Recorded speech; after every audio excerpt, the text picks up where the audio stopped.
Salut tout le monde, très urgent. Aujourd'hui, lundi 20 octobre 2025. Négociation secrète entre Assimi Goïta et Imam Mahamoud Dicko. Je vous parle aujourd'hui, lundi 20 octobre 2025. On est au 3e épisode. Je vous ai dit, pendant la réunion secrète entre Assimi Goïta et ses camarades, les 5 généraux, qu'est-ce qui s'est passé? Les terroristes ont appelé Assimi Goïta. Écoutez ce que je vais vous dire, ça va vous faire rire. Les terroristes ont appelé Assimi Goïta pour lui dire qu'ils vont, quand ils vont arriver au palais là, ils vont couper la tête de Assimi Goïta. Les terroristes l'ont menacé qu'ils vont arriver au palais. Ils ont même donné des délais que si leur revendication n'est pas satisfaite, ils vont descendre au palais présidentiel et ils vont aller couper la tête de Assimi.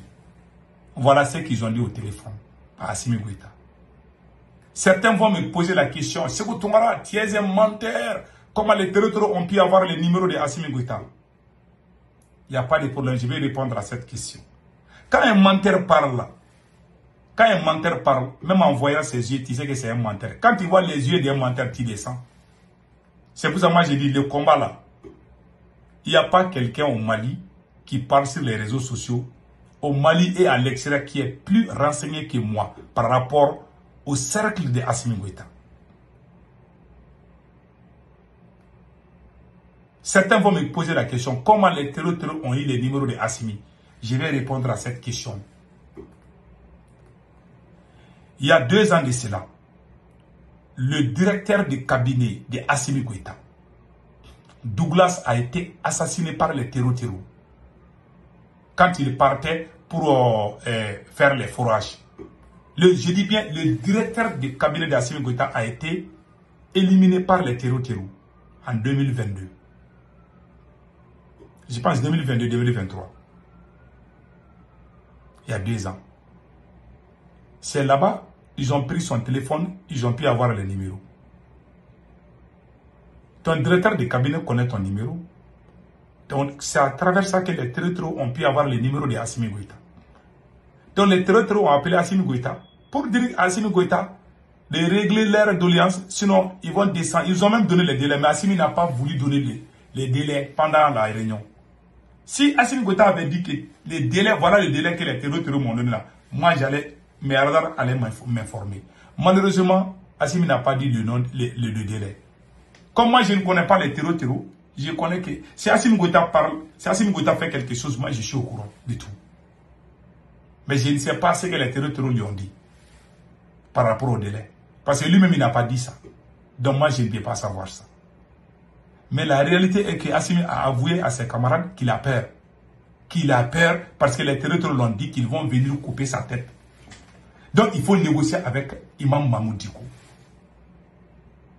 Assimi Goïta a entamé une première négociation avec Imam Mahamoud Dicko. Depuis l'Algérie, Imam Mahamoud Dicko a rejeté. Quand Assimi Goïta a décidé de négocier avec Imam Mahamoud Dicko, Imam Mahamoud Dicko a carrément refusé qu'il ne va pas négocier avec Assimi. 1. Deuxièmement, c'est la 2e tentative qui est en préparation. Assimi Goïta a dit à ses camarades de parler au chef religieux, d'envoyer une délégation en Algérie pour aller demander pardon à Imam Dicko, pour que Imam Dicko revienne au Mali et puis parler avec les terroristes. Ces terroristes qui nous attaquent là, Imam Dicko les connaît. Hein? Le patron des terroristes là, c'est l'ami de Imam Dicko. Comme Assimi Goïta a gâté son armée, il n'a plus de force. Ce sont les terroristes qui font la loi. Donc, il est obligé d'aller chercher Imam Dicko pour demander pardon. Parce que Imam Dicko connaît ces terroristes-là. Le chef terroriste Yadagali là, c'est l'intime ami de Imam Dicko. Yadagali, quand il partait, j'ai appris qu'il a confié sa maison à Imam Dicko. Le chef terroriste Yadagali. C'est l'intime ami de Imam Dicko.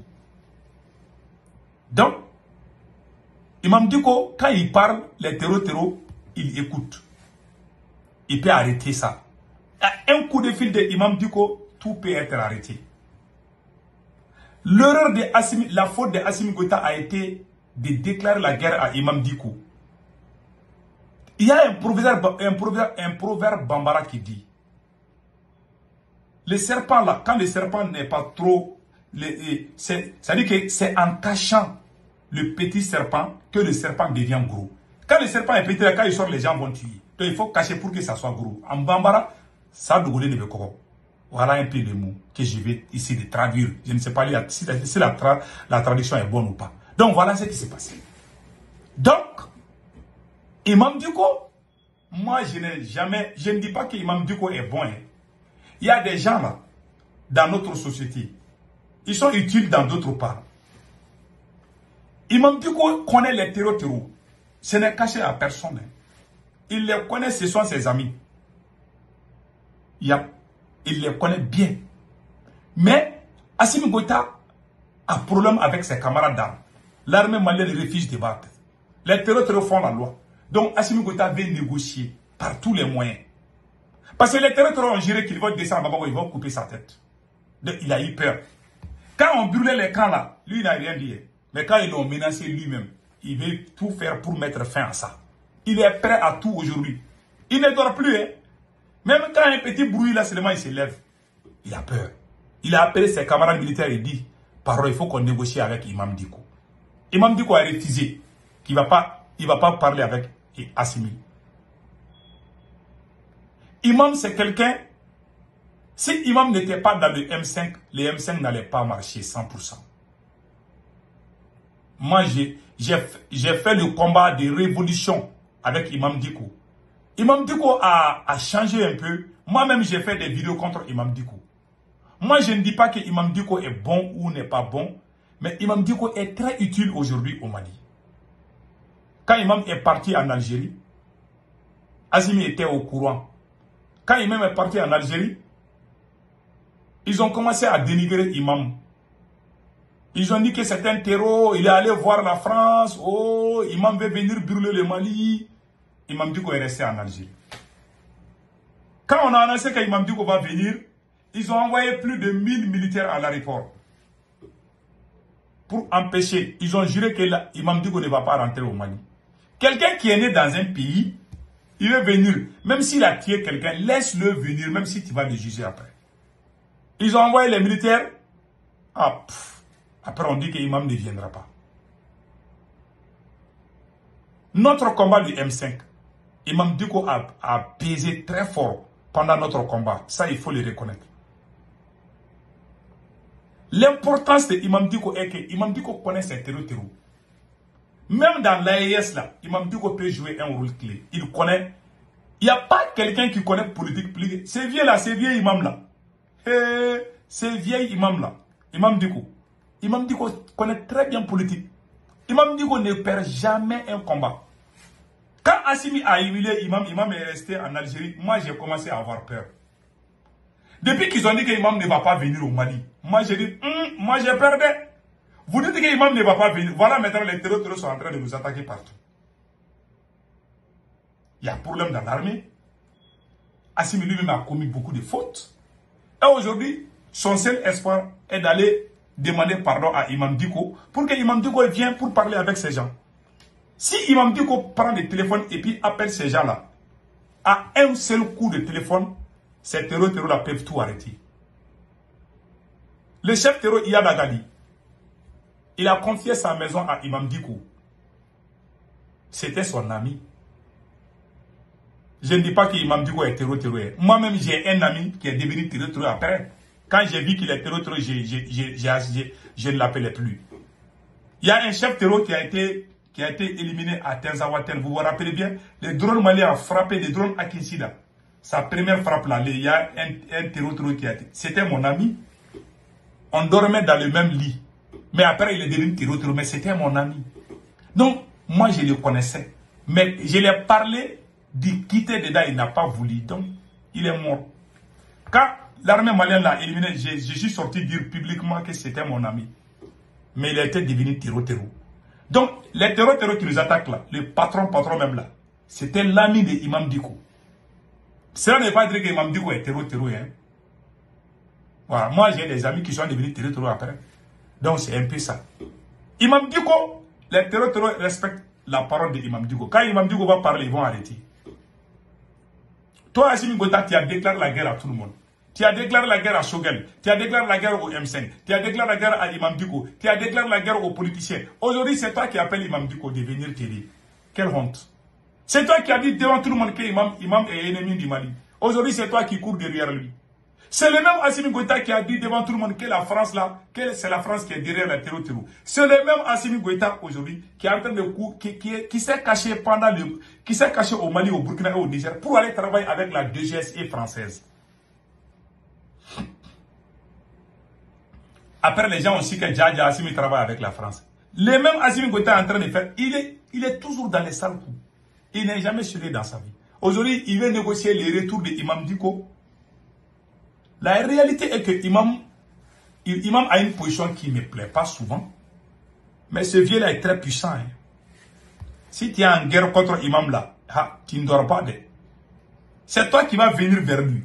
Tous les gens qui ont fait la guerre contre Imam, ils ont tous fini par se retourner. Je ne sais pas quel est le secret des vieux. Mais en tout cas, Imam est puissant.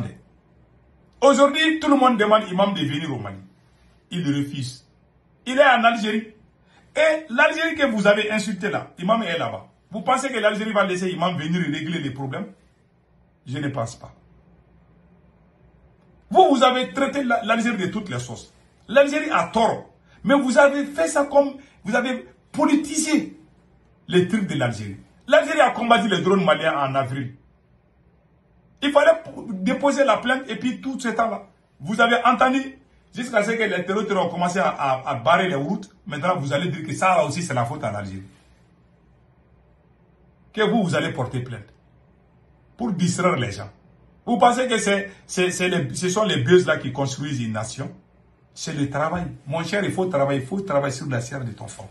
Les bruits là ne construisent pas une nation. Hein. Il faut travailler. C'est mon conseil. Donc, Imam Dicko peut jouer un rôle clé même dans l'AES. Parce qu'il connaît les terreurs là-haut. Souvent, il peut nous aider. Il peut parler avec eux pour qu'ils arrêtent. Parce que le combat là, on continue, ça ne finit pas. On continue, ça ne finit pas. Le vieux là, il est très important dans l'AES. Moi, si les dirigeants de l'AES là sont intelligents, ils vont aller. C'est le président du Niger, du Burkina, doivent envoyer la délégation là pour demander à Imam de venir. Imam peut régler tout ça là. Imam, les terroristes qui attaquent le Burkina, le Niger et le Mali là, si Imam parle, ils vont arrêter. Je vous jure. Ça s'est arrêté une fois. À un moment donné, il y avait les attaques. Quand Imam a parlé là, les attaques sont arrêtées. Moi-même, je dis, yay! Ça s'est passé. C'était en 2019 ou quelque chose. Imam a dit, hein, quand Imam parle, les terroristes arrêtent. Je ne sais pas quel est son secret. Voilà. Donc, c'est un peu ça. Moi-même, j'étais contre Imam. Mais je ne fais pas le combat. Parce qu'il faut souvent, quand nous les Noirs, on commence quelque chose là, on le fait sans limite. Ils ont combattu Imam, ils l'ont traité, ils l'ont insulté sur les réseaux, ils l'ont dénaturé. Maintenant, aujourd'hui, vous voyez maintenant, il fallait vous limiter. Ah bon, Imam a fait ceci là, mais après, il fallait le laisser venir au pays. On ne peut jamais régler ces problèmes-là sans Imam. Vous vous trompez. Tant que Imam n'est pas d'accord là, ça ne va jamais finir. Ça ne finira jamais. Ça pouvait finir pour une seule chose, s'il y a l'union au sein de l'armée. Mais toi-même, Assimi Goïta, tu as divisé l'armée. Le conseil que moi je donne aux militaires patriotes, unissez-vous et puis chassez Assimi Goïta. Il n'a pas de solution. Tantôt il travaille avec la France, tantôt maintenant aujourd'hui il court derrière Imam Dicko. Quelle honte. Que Dieu bénisse l'AES. Donc je demande à tous les bons militaires, unissez-vous.